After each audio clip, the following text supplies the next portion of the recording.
Good day mga ka-EV. So, papunta tayo ngayon sa Los Baños sa Asri Hot Spring Resort. So, right now meron tayong 100%. So, 100% tayo guys nung umalis tayo ng bahay. Meron tayong 63 kilometers na travel. So, pasok naman yan guys dun sa battery level natin na 114 na full charge. So, titignan natin doon pagdating natin doon at pauwi natin kung ilan ang mga makukonsume natin. So, ngayon, hindi na muna tayo gagamit ng charging. More on hybrid muna ang susubukan natin ngayong araw. So, ayan pala yung setting natin guys. So, battery electric lang tayo. Energy regeneration level. So, hindi na muna tayo masyadong magfo-focus dyan kasi flat naman tsaka highway. Tapos smart battery saver. So ayan ang settings natin. So meron tayong mileage ng 100% na 113 kilometers. So biyahe na tayo guys. Let's go. So guys, nandito na tayo ngayon sa Skyway. So usually ang ginagamit ko lang dyan dito guys ay yung cruise control. Tapos nagse-set lang ako ng speed ko na mababa lang. So 70 to 80 lang tayo kung mag-set ng speed.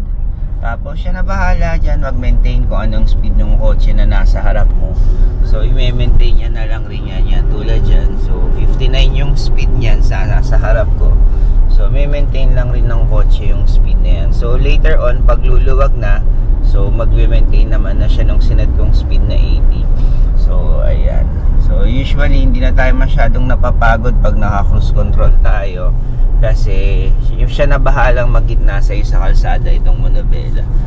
So chill lang tayo. Di na rin tayo masyadong mabilis mag-drive guys pag naka-EV kasi laging nagko-conserve tayo ng energy, electricity para maging efficient sa pag-drive na rin, makatipid na rin somehow sa kilowatts. So yun, nagbago ang driving skills natin guys simula nung nag-EV tayo. Medyo hindi na tayo mabilis magpatakbo.